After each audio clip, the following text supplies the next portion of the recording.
Claude, c'était une vedette. Hein? C'était Claude Poirier qui passait à la télévision, qui passait à la radio, puis tout le monde l'appelait. Moi, je t'ai mal pris dans la vie, j'appellerais Claude Poirier. Tout le monde disait ça à cette époque-là. Moi, la police n'a jamais voulu me voir des prises de terre. Documentaire qui paraît pour la première fois ce soir. Premier épisode de ce documentaire, Poirier, le testament sur les ondes de la chaîne Témoin, ce soir, 21h.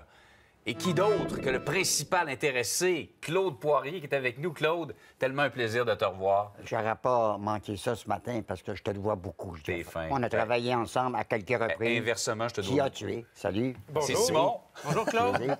Alors, on a travaillé ensemble. Qui a tué? Je me rappelle de cette période-là. Quand je pense souvent à l'affaire de la famille Landry, on a travaillé. Première émission. On était à TVA à l'époque. C'était produit par la Salle des Nouvelles. Puis un jour, quelqu'un, poussé de crayon, un vendeur de bonbons en scène, a décidé de tirer la plug.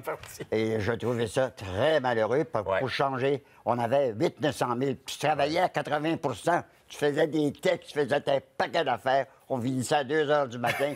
C'était une très belle période. Puis là, j'étais là aussi également à 9 h le matin, dans le même quand je faisais le studio négociateur. Oui. Claude, quand ils t'ont demandé ça, on veut faire un documentaire sur toi, comment tu as réagi? Bien, d'abord, c'est Fair Play qui a demandé à rejoindre Paul Arcand. Il savait que j'avais travaillé avec Paul. Moi, au départ, on ne m'a pas vendu ça la même chose. On m'a vendu... D'abord, il appelait ça la ligne. Imagine-toi, il m'allait à la pêche, la ligne. Alors moi, j'ai rien voulu savoir de ça. Et là, par la suite, on a décidé que c'était le testament. Bon, alors, il faut s'entendre. Il y a eu énormément de travail fait par mon ami Paul Arcand. Le problème dans tout ça... Tu le sais, moi, j'ai 86, je ne sais pas quel âge que tu as, mais quel âge que tu es rendu, là? 56. 56. Mais 86. La plupart sont tous morts. Fait que c'est difficile de faire les témoins, confirmer des choses. Alors, moi, au départ, j'ai fait 3 entrevues pendant 3 samedis de 3 heures avec Paul Arcand. Et il m'a pas encensé, Arcand. Il m'a dit une chose, il est assez difficile à travailler. Bon. Alors, moi, on m'a vendu ça. Là, on m'est arrivé, puis là, les poussées de crayon, puis les vendeurs de bonbons en scène, ici à TVA, à l'époque, qui étaient ici, qui ont eu leur time de Pâques, ont décidé de savoir si je faisais de l'Alzheimer, si je pouvais me déplacer. Donc, on a demandé que j'aille faire du terrain. Alors, c'est une bonne série, mais c'est pas ça qu'on m'avait vendu au départ. OK. Et justement, moi, j'ai écouté les 2 premiers épisodes. Comment on est allé à sélectionner les événements qui sont relatés là-dedans? Parce que vous en avez fait beaucoup dans votre carrière. Bien, moi, quand j'ai fait ma série avec Arcand, là, mes entrevues, j'allais à rien d'autre, j'ai été impliqué, moi, là-dedans. J'ai été impliqué dans la petite... Julie Surprenant. C'est délicat pour avancer. Là, il y a quelqu'un qui m'a demandé, j'en parle pas. On n'a pas de temps. On avait 8 émissions d'1 heure, puis on s'est ramassé avec 8 émissions de 24 minutes. Je ne peux pas faire la même chose. Mais je le dis, là, vous allez apprendre des choses là-dedans, c'est sûr. C'est sûr qu'on beurre un peu épais, là, parce que moi, j'ai pas besoin d'avoir de commentaires de certaines personnes avec qui j'ai travaillé. J'aurais aimé ça que ce soit dans l'émission. Malheureusement, ils ont peut-être oublié, il y avait trop de monde dans l'émission. Mais c'est une bonne émission, mais c'est pas ça que moi, on m'a vendu au départ. Mais t'es quand même, j'allais dire une espèce en voie d'extinction. T'es unique en ton genre. Il y en a plus, aucun ça, ils sont tous morts. Mais non, mais il n'y a personne qui a autant de contacts des deux côtés, police et monde criminel. Moins la police. Moins la police. Moins la police, plus le monde criminel.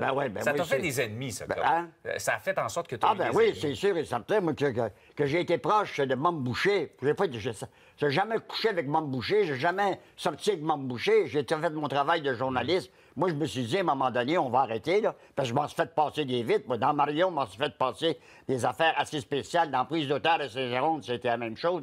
Alors, moi, j'ai dit, on va aller chercher de l'autre côté de la clôture.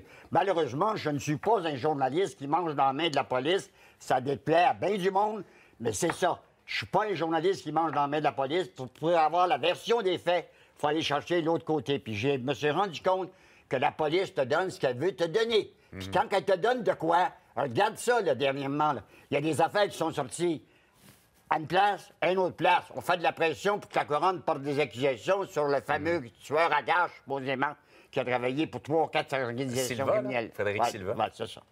Et M. Poirier, on parle aussi de votre vie personnelle. Comment ça a été aborder ça avec Paul Arcand en entrevue? Ben, moi, je ne voulais pas rentrer trop dans les détails. J'ai eu des périodes assez difficiles dans ma vie personnelle. À ma grande surprise, il a réussi à convaincre ma fille Maryse de faire une entrevue.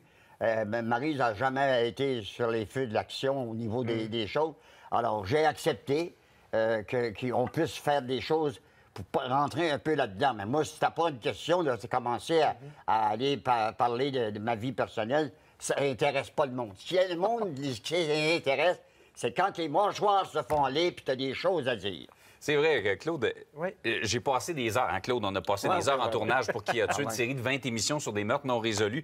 Puis des fois, quand j'avais des conversations plus personnelles avec Claude, ça bifurquait rapidement sur des affaires professionnelles. C'est vrai, toi, c'est comme tes business, comme on Moi, dit. puis ça choque des fois des personnes, mais moi, ma vie personnelle, ça n'intéresse pas le monde. Là.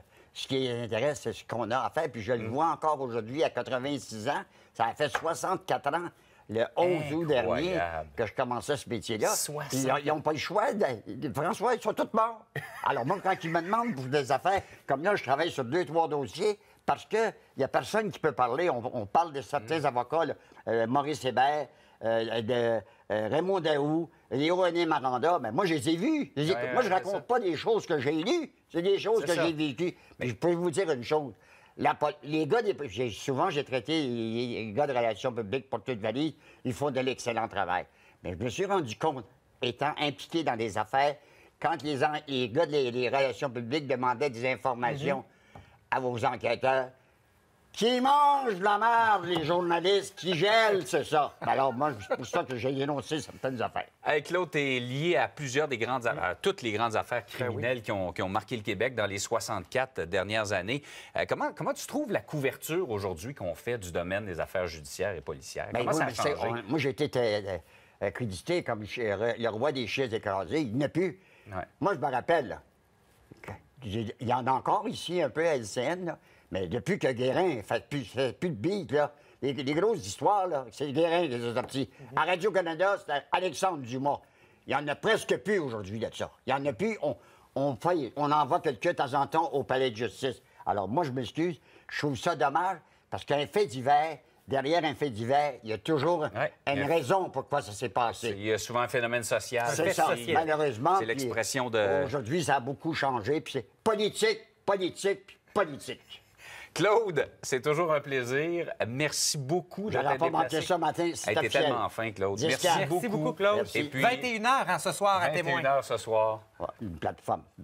Ça pousse comme des champignons. Salut, Claude. Merci. Au revoir.